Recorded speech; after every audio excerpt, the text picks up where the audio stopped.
to be any intro in this one. We're just going to jump right into it.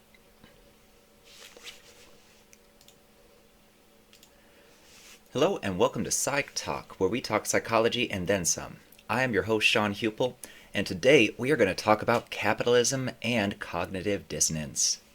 So, what is capitalism and what is cognitive dissonance? Well, let's start with the easy stuff. Cognitive dissonance is where you see something, but you're told you didn't see that. Or you hear something and you're told, no, you heard something different. Okay, I mean, we're talking narcissism 201. And we are a very narcissistic and capitalistic country. So follow me on this. When it comes to capitalism, pretty much everybody and their mom that is wealthy is interested in their image. And everybody and their mom that's not wealthy is interested in their image. It's a societal recognition that, okay, if you look bad, it's bad. And if you look good, ho-ho, you look good, and people like you. And let me reinforce that one a little bit more, because I know some of you are just like, oh, okay, whatever. The blobfish is an endangered species.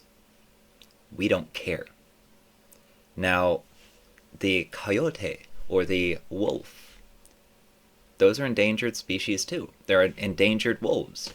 And they're endangered coyotes. Okay? They're prettier. They're prettier than the blobfish. So let's save them.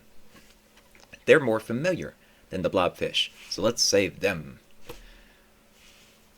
Even though coyotes are technically attacking people in parks that have been abandoned because of COVID and all that good stuff. But the big fun of it is we like things that are attractive. In fact, I made a episode... well, more of a commentary on Autistic Commando on YouTube, where the general gist of it was, I need to do something sensational in order to get acknowledged. Like, it's not based on merit, per se. It's based on doing something exceptional.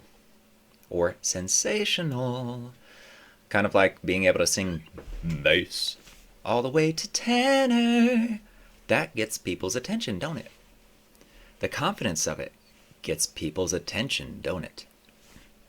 But keep in mind, every idiot's confident. I am so glad that the shipping lanes are up and running again, because I just got me some bourbon barrel-aged by Columbia. And again, they are not a sponsor. I just really, really appreciate bourbon barrel-aged coffee with just a little bit of Trader Joe's Dark in there. Or in this case, pecan praline. Yeah, I'm bougie. I'm bougie with food and coffee. And that's the thing, is we identify with different groups. And that's where the cognitive dissonance comes along, because we're not looking at facts anymore as a country. We're not. We're looking at convenient facts. We're looking at things that make us feel good. In fact, I've got another, I guess, radio show episode about to be podcast called Sean Saves the World One Question at a Time. And the next episode, the first episode I tackled was AI. Is it going to destroy us? Is it going to kill us? Is it? But the next one I'm going to identify with is how capitalism breeds narcissism, which is kind of what we're talking about here, but I'm going to talk about it from the top down, not the bottom up, which, if you watch the AI episode, you'll totally get that joke. But the ultimate on this one is we have groups. We have tribes. Okay, people are flying, apparently now, the black flag, which if you're familiar with that, that means no quarter given. Why? I mean, yeah, you're unhappy with how the country is being run, but there's more to it. And then you've got these other people who are like, I'm vaccinated and all these people are going to destroy us and they're going to destroy the economy because they're not doing anything that's supposed to be done. They're threatening my family. They're threatening my life. They're threatening my loved ones. Okay, yeah. That's an actual thing. I mean, you've got the vaxxers and the unvaxxers. You've got Republicans and Democrats. You've got the wealthy and the not so wealthy. You've got the black, you've got the white. You've got the darker skin tone with the black, and you've got the white. You got the haves and the have-nots. And then you have the perceptive haves that think they got something, think they know something, or want to feel better. Which brings us to the whole point of the whole thing. We have been in COVID times for what, 2 years now? 2 years. Vaccine and all, and we've still got COVID raging and mutating. And when people are isolated, I'm going to speak from personal experience on this one, because I know what happens with the lack of oxytocin. I've experienced it. All right, so personal reflection time. I'm going to grab me a little bit of coffee because I'm about to get personal. All right, so here's the deal. I'm functionally autistic, and I was awkward as all get out. Seriously, when they announced my name to sing the national anthem, you heard gasps around the crowd of 1,300 students. That many students, and you could hear gasps. Because I was that awkward. Oh, yeah. And with this cognitive dissonance that's going on right now, and COVID times, and the isolation, and the social distancing, okay, people need to make more sense of what they're uncomfortable with. I'm going to repeat that. People need to make sense of what they're uncomfortable with. And this lack of touch, this lack of hugging, that's why people want to be around each other. They want to hug and whatnot. But what they don't realize is that they are seeking oxytocin. Okay, here we go. Between 12 and 14, I could count just about on both hands how many handshakes I'd had. Like genuine handshakes beyond just a, hi, get away from me. And I could count definitely on 2 hands. More than 1, less than 2, how many hugs I've had between 12 and 14. Let that sink in. I was an autistic individual who was perfectly fine being by himself and studying and playing video games like Counter-Strike and all that. I'm an OG first-person shooter gamer. I'm straight up OG, all the way back to the beginning. I mean, DOS and everything, I am OG, and I'm proud to be a gamer. By the way, I'm going to quit my nicotine habit. I'm using this Zen stuff. And what it is they're nicotine pouches. And basically they help you get rid of the hard stuff when you've been using it for 10 plus years. So, fully on. But that's the thing is, nicotine the very first time I encountered it, it was like the first hug I'd had after those 2 years. Dead serious. Her name was Jennifer. I'm not going to give her last name, but I do remember her name.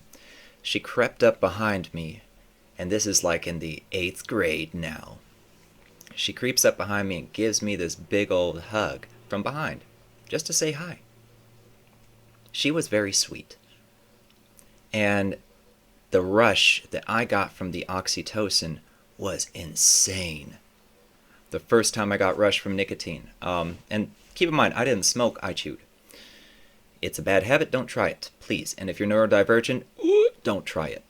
But that was the same type of rush. Like just a massive boom throughout your system, like everything's tingling and all jittery and all that good stuff. Like it was a rush. Because I had been oxytocin deficient for a long time, which ultimately altered my cortisol and serotonin levels, which diminished my dopamine absorption and also my dopamine production, ultimately resulting in an altered state of mind. So what does all that mean? When people don't have oxytocin release, their serotonin goes up. When they are constantly fearful, their cortisol goes up. And when they don't have anything to smile about, their dopamine goes down. And then you've got this wonderful drug called norepinephrine making sure that everything happens. And it's all built into our brains. But the end-all be-all is we've been isolated from each other for a long time. And oxytocin is the hug drug. Okay? I'm going to call it the hug drug because it's produced in our brains. And when you hug somebody, it's just like, boom, you get that rush, that good feeling. Now, we get used to that good feeling, but if you go without it for, say, 2 years, then, yeah, you get that good feeling. Let me tell you something. And we've been going without that good feeling for a long time. We've been going without hugs and whatnot. That's why people are rebelling. They feel that diminishment, that chemical diminishment, and they are reacting to it. I know this because I've been there, and I've talked to other people that have been there, and I've studied people that have researched those who have been there. Okay? The one thing we've got to remember is that we're not alone. But when we're so isolated, it becomes so much easier to get lost in our own heads. And what happens when we're uncomfortable, lost in our own heads, isolated, and we got extra depression meets cortisol, which cortisol is our stress hormone, which means fight or flight, left and right. What do? We try to make sense of everything. And let's just be completely honest here. America is not the most educated country in the world. In fact, as far as developed countries go, we are lesser educated than quite a few. And I blame the education system. No Child Left Behind was the start of No Child Getting Ahead, in my opinion.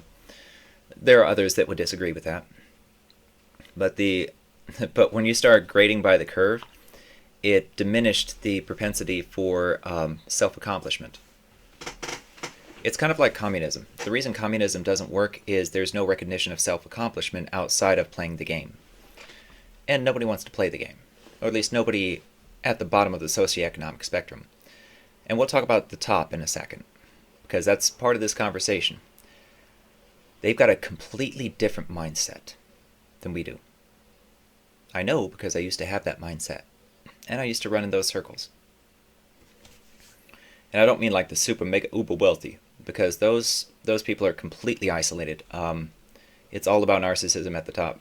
But the one I most identify with is the upper class. Not the way upper class, but the upper class. And I don't like that I can identify with them like that. I mean, it's good for teaching, but that's also an exacerbation of what we've been experiencing through COVID. They are very isolated, and the people at the top are constantly looking over their shoulders and maintaining their image, because when you don't have any threats, like the people at the bottom, we have threats. The people at the top don't have any threats. They have imagined ones. And they're always stuck inside their heads. Every second of every day, every interaction, they're stuck inside their heads with this back thought that, what do they want from me? Or what are they going to use this for? They're always watching their words. They're always guarded. I have not met the exception, and I would love to. Because there are some nice ones out there. I just haven't met them personally, but I've known them through proxy. What does that have to do with the price of tea in China? Actually, quite a bit. So, a lot of people haven't been working. A lot of people have been scared for a while. They're scared for, I'm going to lose my home. I've lost my home. I'm going to lose my job. I've lost my job. And they're trying to make sense of all of these things, not realizing that the people at the top are just as confused as to how to address all of us as we are on how to deal with the current situation. So we've got this prolonged diminishment of chemicals that make us happy, that make us like, oh my gosh, I love the world. And we've got this excess, this build-up excess of, okay, drama over here, drama over there. There's drama everywhere, and they're trying to take over the world. It's a spiraling effect to where when you are absent of certain chemicals, it will change your mindset. It will. There is no exception in the human race. It will change your mindset. And it's up to us as to whether we allow the circumstances of our life to determine who we are. I swear I'm tying this together. I swear. Just follow me for a second. Because I know I'm dancing around a little bit, but ultimately the buildup of these bad chemicals, well, not bad chemicals, but like the ones that helped us survive, matched with, we're isolated, we're communicating, but online, we're not communicating in person, and there's restrictions, and I don't have these freedoms. It's not really a freedom, it's a privilege to be able to go out to a restaurant and to be able to order and have a waiter there. That's a privilege. Now, to go to the restaurant is a freedom. You have the right to travel. But to go into that restaurant and be served is a privilege.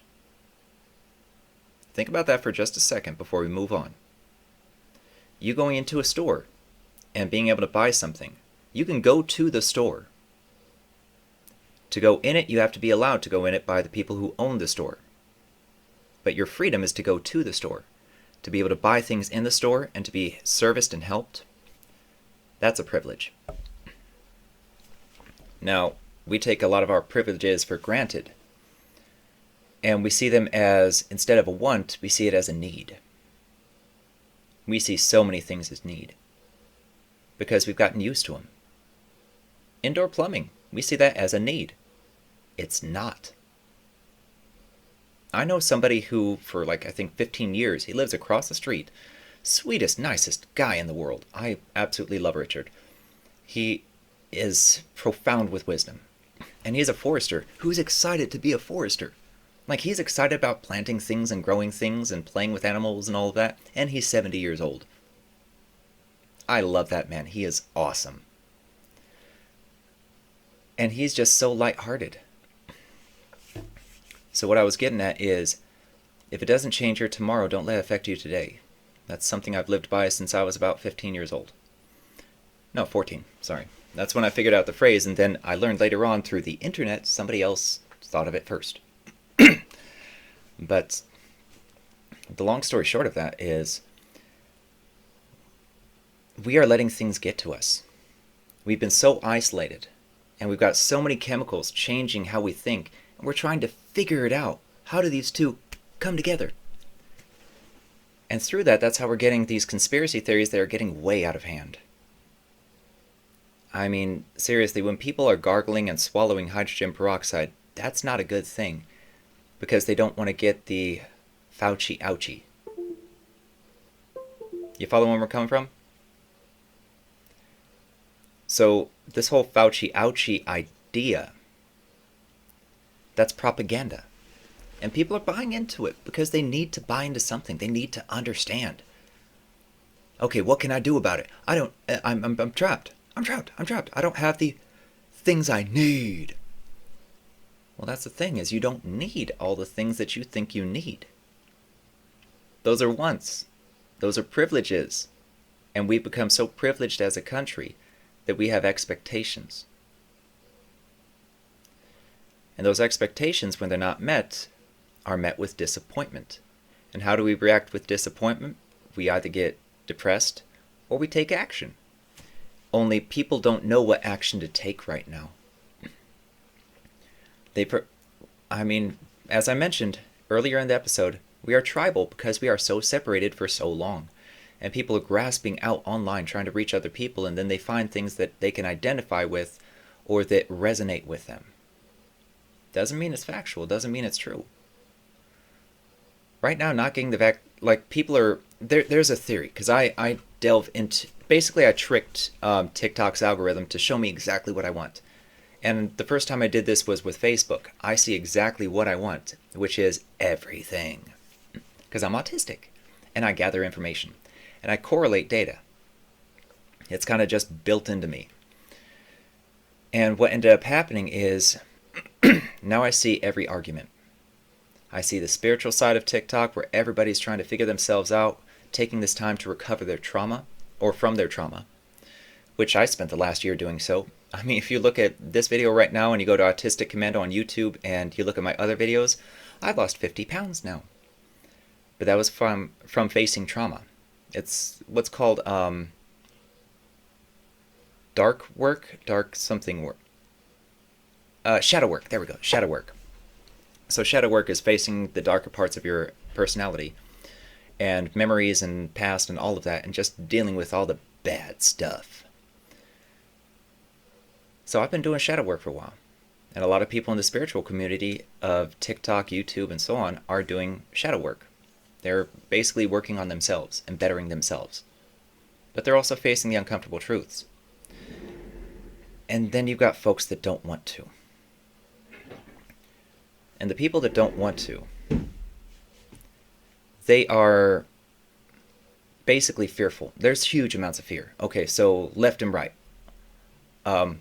Left winger, right winger, or black and white, or the whole, darker ethnic skin tone versus white. What we're finding online is that people are trying to come together, but some people are trying to listen. Some people, in our search to understand what's going on, we've become tribal as a nation, which is unfortunate. And on TikTok, you can find whatever you want to. And right now, that's the quick, easy way to digest things. Boom, boom, boom, boom, boom, boom, boom, boom. YouTube used to be that. And TikTok made it quicker and easier and faster. And now, because of the algorithms that allow people to basically bond a mind to each other, to find each other of mutual interest. So if you've got a talking point or a hashtag, you'll find other people that do that same hashtag. And basically what's happening with cognitive dissonance is people are feeding into the fear-mongering. So what they're effectively doing is they are afraid. They're explaining why they're afraid. And other people are identifying with why they're afraid. And they're afraid because they have an imbalance of chemicals because of the lack of social interaction. That's why people are protesting it, because they are privileged and want to continue to experience life the way that they want to experience life. And they label it as freedom because they're so used to privilege, it's become freedom to them. That's not the case. Very, very rarely is that the case. But all too often, we get caught up in our own feelings. And in getting caught up in our own feelings, we end up disenfranchising other people. It's the whole basis for misogyny, which has been throughout history. And misogyny, the basis actually comes from insecurity, which is why we have conquerors. Misogyny is just a different form of conquering and maintaining that conquest. Honestly, like, you break it down, I will stand on every word that I just said. And I will back it up any day of the week.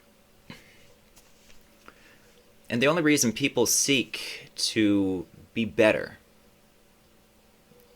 is because they recognize deficiency in themselves. And the only reason people seek to control their environment, to control their surroundings, to understand their surroundings, is from a place of insecurity. And people at the top are feeling that insecurity too, because the people at the bottom are getting restless. And don't get me wrong, the folks at the top, they don't see us the way that we see each other. They don't. They see themselves as overeducated, overprivileged, and all that good stuff. They don't have any threats, really. The only threat that they have is to their bottom dollar, which, if we ever organized at the bottom, we would control the bottom dollar.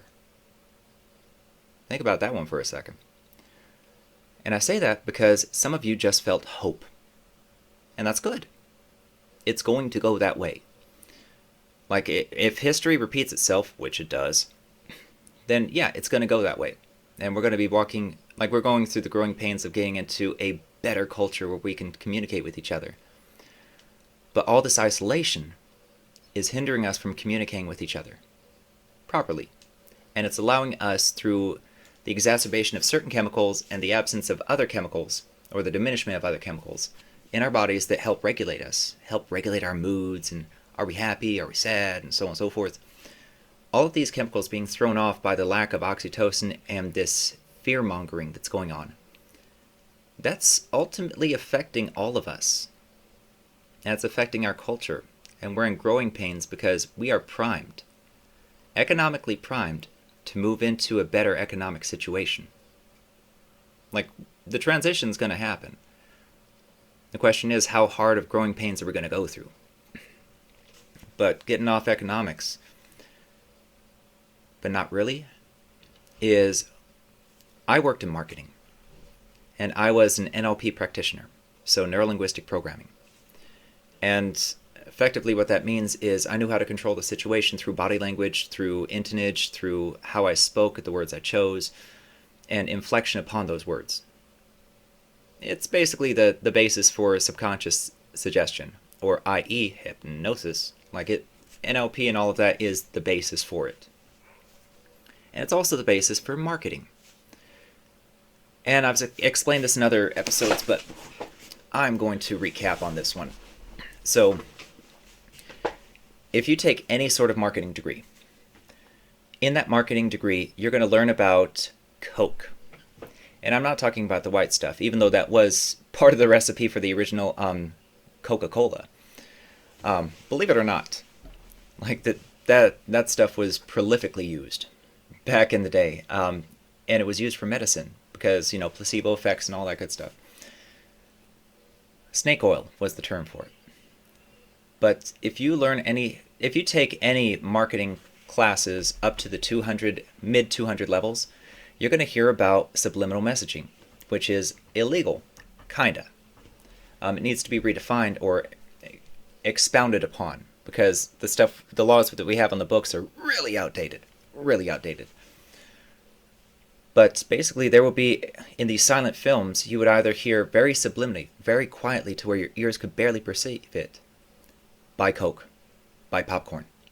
Or you would see a single frame, because they were running 20 frames per second, 15 frames per second, and one of those frames would be buy Coke, or buy popcorn. And people would buy during the intermission break in droves. So effectively so that they had to make it illegal because that kind of programming is extremely effective. So let's go to modern day. Okay, so the FedEx logo, yeah, it uses negative space to do subliminal messaging and all that good stuff with an arrow, which means go or to ship, and so on and so forth. Symbology, that's a thing. But we also have commentators. Now, I really, really dislike commentators. Why? Because their job is to get you riled up. If they get you riled up, then there's more sensation. More sensation means more confidence. And more confidence means more viewers. And more viewers means more money. And that's why I don't like commentators. Don Lemon, Tucker Carlson, I think they both should go. Very much so. But people are clinging to them because right now we are all in exacerbated cortisol levels from crisis after crisis after crisis. Global warming, COVID, oh my god, Afghanistan, Russia, China's military and navy. We're scared from everything and everyone. And then we're scared of each other because we're all tribal and I'm flying the black flag and we won't take this country back. Who are they going to fight? That's the thing, is that hasn't been fully defined yet. And people are they're grasping at straws to figure out, what do I do next? What's next? What's coming? And people are fearful. And being fearful doesn't make any sense because when we step back and look at things logically, it's like, okay, yeah, that's over there and that's going to have an impact. That's probably not. Okay, watch out for that. Okay. And keep living your life and growing our economy, right? But when you have heightened cortisol levels and diminished dopamine levels and diminished norepinephrine transmission and all of these other wonderful things that are happening, minuscule oxytocin because you're not hugging people anymore, that alters our perception. And that puts us in a heightened state of anxiety because the lower oxytocin and the heightened cortisol, that's making all of us anxious. It's biological. There's no way around it. It's kind of like micro expressions. Those are universal no matter what culture, no matter what language. Micro expressions are universal to being human. Same thing with oxytocin, same thing with dopamine, same thing with norepinephrine, same thing with serotonin, same thing with all of these neurochemicals. And I'm just touching on the ones that everybody knows. There are still ones that... So, let me digress. And let me digress after some coffee. The long story short of it is we are heightened and fearful and trying to understand what's going on. Okay. The first step in fixing any problem is identifying that there is one. We are distanced and we are fearful as a country. Pick your side. And we don't want things to change anymore because there's a thing called change resistance, which again, if you make it to any 300 or 400 level management study, so college studies and all of that in management or business administration, you learn about a thing called change management, which is also a part of marketing and branding. And change management, what that effectively boils down to is people don't want things to change, especially when they're heightened and aware and fearful and segregated and sequestered. All of these things that are happening to us through COVID are making us reactive. And thus we seek communion, or communing with other people, but we also seek to understand. And so we grasp to the nearest straw that we can, and in some cases it results in mob mentality. So everybody's getting tribal, you got them good old boys, and well, you got those liberals, the liberals that want everybody to be equal. You got black, you've got white, you've got all rich, the rich, and you've got the poor. You've got the struggling, and you've got the accomplished. And in the scenarios that we've been going through, those realizations, societal realizations, because we are societal creatures, those become more pronounced. We understand the differences further. Or do we? We think we understand, because we have to make sense of this situation that we don't fully understand. We've got a virus that's continuing for over a year and killing a lot of people. A lot. A virus that's wearing out all of the people in the medical field, because they have to deal with the fallout of the people that aren't vaccinated, but the people who aren't vaccinated are doing so because they don't want to taint their blood.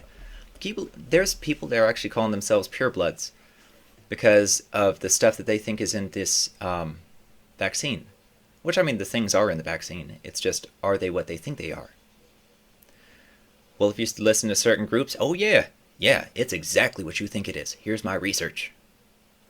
And then if you listen to other experts, including medical experts that are globally recognized, nope, the vaccine is safe, there are going to be side effects, and it may not fully prevent COVID, but it will lessen the symptoms if you catch it, to where you're more likely to survive. It's kind of like the flu shot, in a way. And it was rapidly developed. So yeah, it is still technically experimental, but we're also losing a lot of people. And we run the risk of losing a lot more people. And we're having to fight the battle of the wills. So some people want to get out and have fun and mingle and hug. And oh no, their immune systems are weak. Which actually isn't wrong. I think overall in America our immune systems are weak. But you've got all these different opinions. And people are basically saying, don't trust the experts. Don't trust the government. And then you've got that ridiculous withdrawal which endorses their stance to not trust the government. That withdrawal that we did overseas. That's kind of like when we abandoned the Kurds in Syria. Basically giving up land, resources, and military assets. And technology. Because if you think some of the newer stuff that we might have out there isn't being reverse engineered, that was left behind,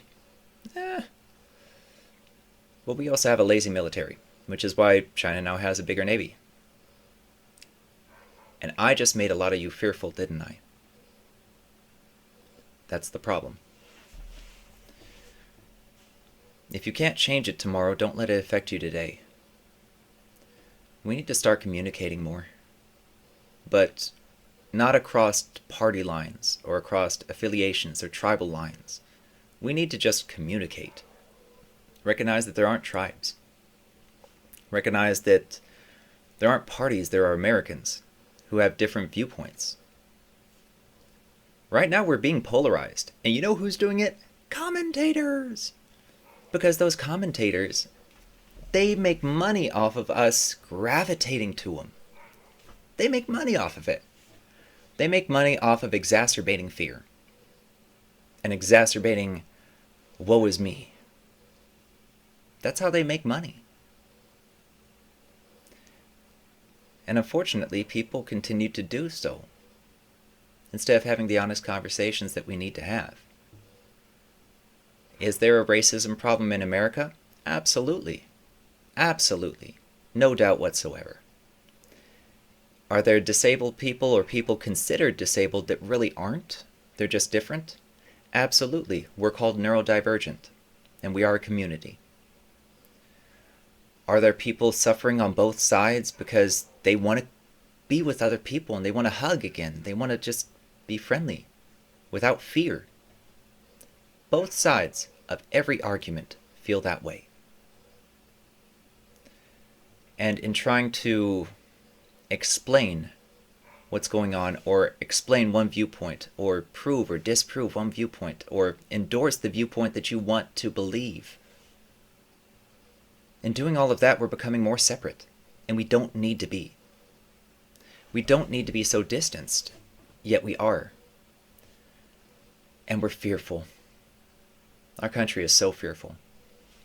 And that's all done through cognitive dissonance.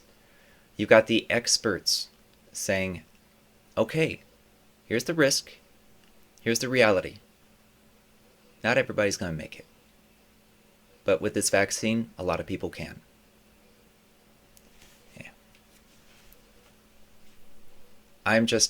There are times when I'm sitting back and just wondering to myself, when did we become that country that doesn't believe the experts that have spent their lives dedicated to a certain thing? But then you've got poor decisions by leadership, former administration and the current one, if I'm being honest. Both administrations aren't the greatest. And people are clinging to what they think they know and seeking endorsement for what they want to believe in these trying times where people are more divided than we've ever been as a country. And you know what? The rest of the world is seeing that too. The rest of the world is seeing that America's capitalism isn't working. Because now we're going to tie this together. We passed the first half of the episode. Capitalism. Capitalism is about me. It's not about you. It's about me. Always has been. It's one of those where we talk about leveraging assets. Well, in a lot of cases, and historically, assets were human assets. They weren't just things. They were people. And America's been over-leveraging their assets. We have. You have McDonald's workers now that instead of making $7 an hour, they're making more. And you've got the owners that they're making a little bit less and they're not happy about it because they realize, people that own a McDonald's or like a chain of McDonald's realize, yeah, that's not a lot of money. Even though they're millionaires, that's not a lot of money. It can come and go just as easily. In fact, it can boil down to a good lawsuit. And somebody that they hired not performing correctly to cause that lawsuit. So, you've got people fearful at the top of the food chain. Left and right, they're fearful. They're fearful of this economy dropping. They're fearful of losing their assets. They're fearful of stocks just dipping and losing some of their residual income. And that's kind of the challenge here is when you have nothing to fear except for the loss of monetary funds or status, then what do? The people at the top don't want to self-actualize. I haven't seen that too often. And that's where you pursue your passions and basically turn your life into what you love to do. I don't see that too often. But what I've seen is a lot of narcissism. So people are basically looking over their shoulders to see, okay, what do they want from me? What's going to happen? How are they going to use this against me? That is common. Very, very common. Now, is it unilateral? No. It's not the entire society, but you've got enough in the upper echelons that feel privileged, that feel like they deserve something, that don't recognize the difference between need and privilege. Kind of a repeat of what's happening on the lower echelons of society, isn't it? And so you've got people at the top kind of doubling down in a few different ways. You've got corporations making movements to not lose money, even though we are in an economic depression. Like we've been somewhat depressed for a while. And the debt ceiling, yeah, we've got a significant debt ceiling. Significant. And people are seeing that on both sides, but especially at the top, and saying, okay, what can I do to fix this? And their fixing it usually results in the same way that the people at the bottom fixing it, is they're trying to maintain their privilege, even at the expense of others. That's why insurance companies don't like to cover certain things that could be life-saving technologies or medicine or procedures. I actually know somebody personally right now that's fighting that battle. And she has very legitimate reason, but she has to make her case in a way that somebody without a nursing background probably wouldn't know how to do. You've got the people at the top trying to protect their assets and protect their growth and thinking that money is the answer to everything and status is the answer to everything. It's not. That's why they're all unhappy. Well, not all, but so many of them are unhappy. But they're also tribal too. The people at the top are tribal. They are at the top. They don't have fears like everybody else does. They don't have to worry about surviving. And when you're at the top and you don't have anything to survive from, well, we all need a certain level of stress. We all need a certain level of cortisol release to be normal. And they don't really have that. So they engineer drama. And they engineer their drama through societal status and recognition through peers and all of that. They've got their little cliques and groups and so on and so forth. And there's also a fear of the people at the bottom rising up. It's a huge interwoven web, man. Like, I'm following all of it and trying to enumerate all of that in one single show that's only an hour. That's a challenge. But I'm watching everything. And I'm correlating everything. And the commonality is there's fear. There's fear of what's going to come. There's fear of what's already come. There's fear of what's already here. There's fear of where we're going. I mean, we've got global warming and we've got wars around the world and we've got armies building up and so on and so forth. We've got COVID and we've got insurrectionists that weren't really coordinated, and now we've got people that are like, oh my gosh, fly the black flag, no quarter, no surrender. And I'm just sitting here thinking, when did we get to this point? The people at the top would be happier communicating with the people at the bottom, and the people at the bottom would be happy communicating with the people at the top. It's going to be harder for the people at the top to accept the viewpoints of those at the bottom, and it's going to be harder for the people at the bottom to get over the hurt and the challenge and traumas of their life to be able to communicate with the people at the top. And even now, we're not communicating with each other. Like, we're not. Even if it's top or bottom, we're finding ways to separate ourselves, to segregate ourselves, to become tribal, to distance ourselves. Because we're in a situation where we don't fully understand what's going on. It's unprecedented in our lifetimes, much less in the generations still alive. It's unprecedented. Where we're at right now as a world, as a country, as a community. I know some of you, just when I said the word community, identified with and thought about, oh, I belong to this. We're too divided. We're not talking. In fact, that's one of the things that the neurodivergent community is trying to do, is we're trying to communicate with you guys. We have some pretty outstanding solutions. Pretty outstanding. There are people in this community that are building things that would solve a lot of the problems in the United States. I'm one of them. I'm actually seeking out, I guess you could say investors, but I'm also trying to do it myself. But I'm sitting on a solution to food deserts and homelessness that I engineered with the nonprofit that I represent. And I've gotten permission from, I actually answer to, I have one person above me. I'm the director of operations, but the executive director, he works for the Department of Human Services, and he's a 24-year naval veteran. And yeah, we found a solution, an equitable and sustainable solution to homelessness, food deserts, and a consistent half-year drain on America with regard to produce, as well as food quality and affordability. We've addressed all of that.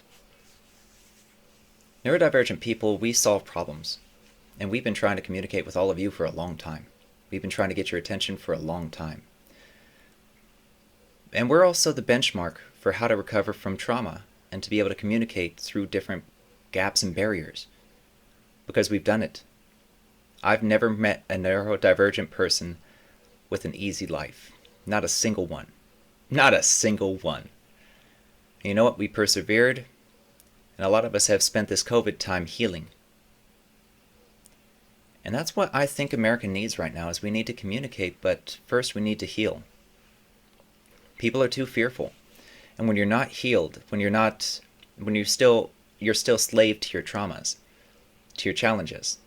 Because right now, not having our privilege and having things taken away, it's like when a kid gets things taken away. It's a trauma.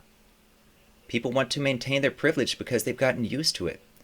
They've dissociated want from need. Everything's a need now. We're privileged. We need to go to the restaurant and have fun with friends and hug and enjoy ourselves. And we don't want to be fearful of the Fauci ouchie, right? Compassion seems to be lacking because we are so distant and we're so caught up in ourselves, and through this prolonged isolation that we're experiencing, where we're not just going out and hugging people and all that good stuff that we used to do. Through this prolonged isolation, we've got these chemical imbalances that are happening multilaterally across the board. The symptoms are there. Again, I follow multiple different groups, and the symptoms are there. People are suffering from cognitive dissonance in so many different ways. Commentators are telling people what to think, while starting with the phrase. In fact, I'm going to use a Tucker Carlson playbook on this one, all right? Here's what's going on. Rhetorical question. Rhetorical question. I don't know. Rhetorical question. I'm not here to tell you what to think. Here's what I think. In fact, whenever he pulled that one, I actually turned it into a drinking game. The problem is, I ran out of alcohol. So, I say all that to say that people are looking out for themselves right now. And we need to be looking out for each other as a community. As the United States of America. A community. The people at the top are afraid of the bottom rising up and all of the crazy things they're seeing from the bottom. Because let's face it, like what's hitting the headlines over the past couple years doesn't exactly lighten up their fears. I mean, shoot. I mean, insurrections and all that good stuff, I mean, that's just the tip of the iceberg. Then we've got global movements doing all these different things, and we've got the vaccinated afraid of the unvaccinated because of mutations and all of that, and you've got the unvaccinated afraid of all this government control and what's in the vaccine. What's going to happen with the vaccine? We don't know what's in the vaccine. It's still experimental. Which, by the way, was, again, started by a chiropractic doctor. We've got all of this misinformation, and in our not knowing what's going on, we're leaning toward what we think we know. And when we hear something that endorses what we want to believe, we cling to it, instead of communicating with each other. In fact, I've been trying to bridge the gap wherever I can. It's not always successful, but I think it's a worthwhile endeavor. And right now I think, alright, follow me on something, because I'm going to get just a tiny bit weird for a second, okay? I'm going to get a tiny bit weird to some people. As you know, I was a former associate pastor and I've been studying theology since my teenage years. Not joking. I love coffee. And when the Bible said, "The meek shall inherit the earth," my immediate first thought was neurodivergence. Because we are working on solutions. And we are building up connections and trying to communicate and trying to educate. We're doing all that. And it's pretty freaking cool.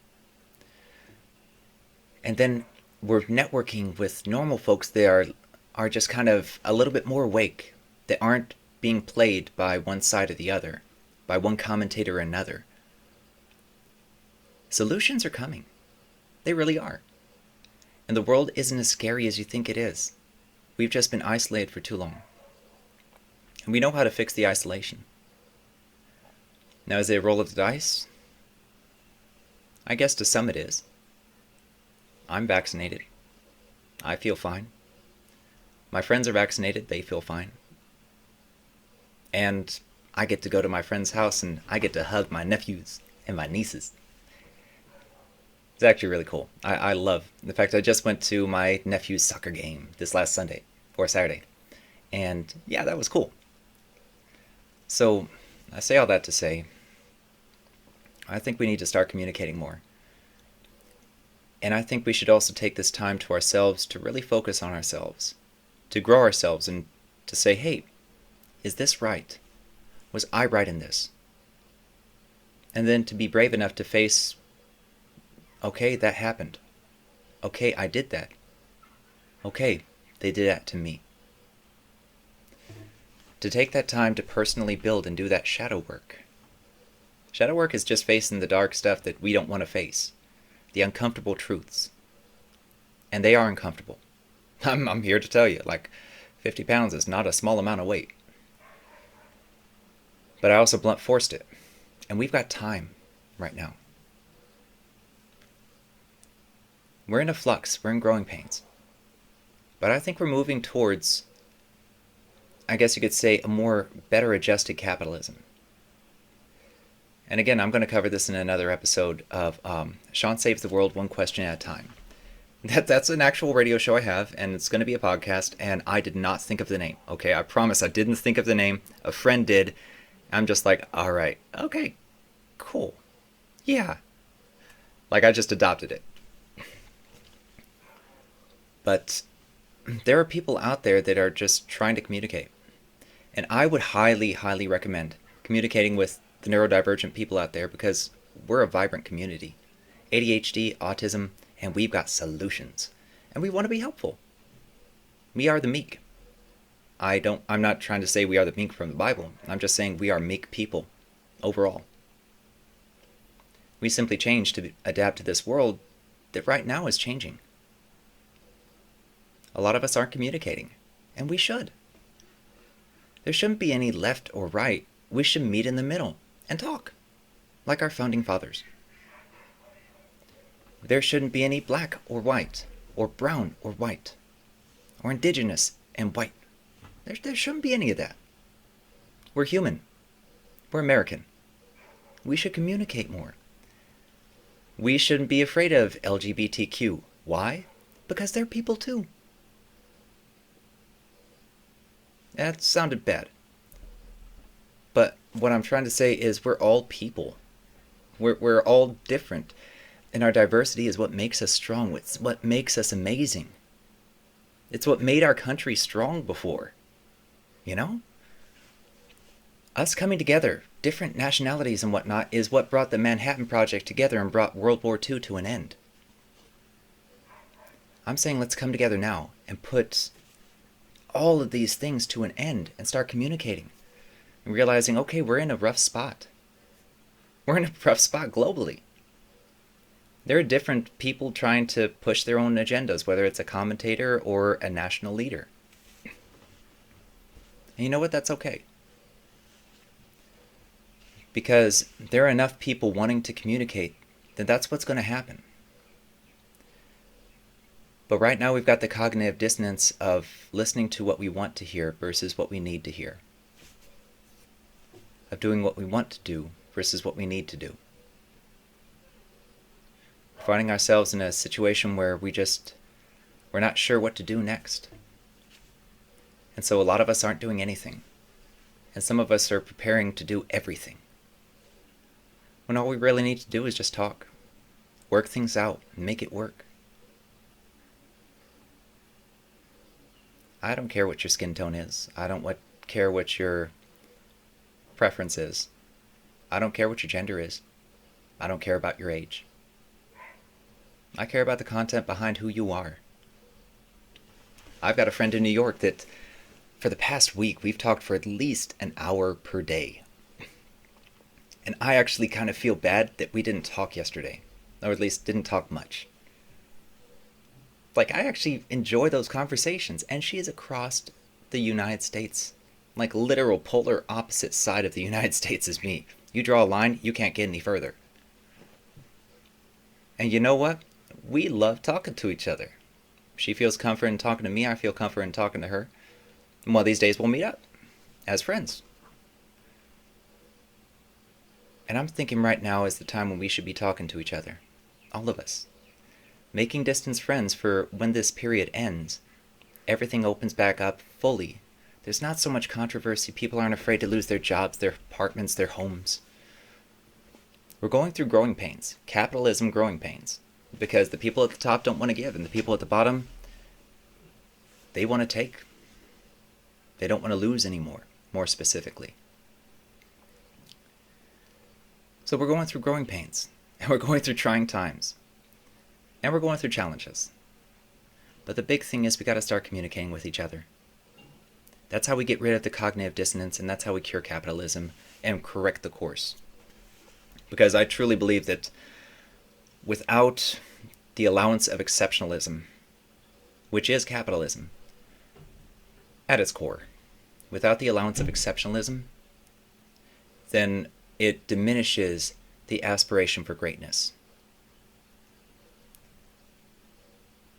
And I personally want to be great, and I think a lot of people want to be great. And everybody's definition of great is different. But what I'm thinking is, what if we could start a Star Trek society from this? Like one where personal accomplishment is personal accomplishment. They're still going to be super wealthy. They're still going to be super poor. But we're going to find a homeostatic environment to where everybody can be happy and everybody can communicate across those lines. Where education is a little bit stronger. And where people are happy to educate each other. And not looking to do so from a personal agenda, like a commentator. We're better than this. That is what made America outstanding. That's what made us stand apart from all other countries. It's our ability to come together in trying times. Right now we're not doing that. And we should be. We as a country are better than that. And we're more of a community than what we've been showing. And I'm just saying, maybe it's time for us to start being more of a community and start talking to each other. That's how we cure the cognitive dissonance, and that's how we can ultimately correct the course of capitalism that's led to global warming and all these other issues. So stay safe out there. Please get vaccinated, but it's your choice. And I guess I'll catch you guys next week. Y'all take care.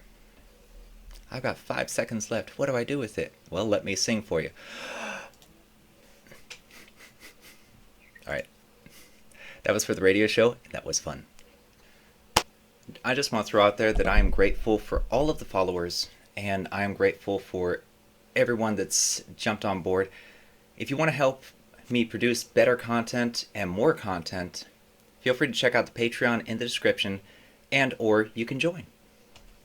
Take care, y'all.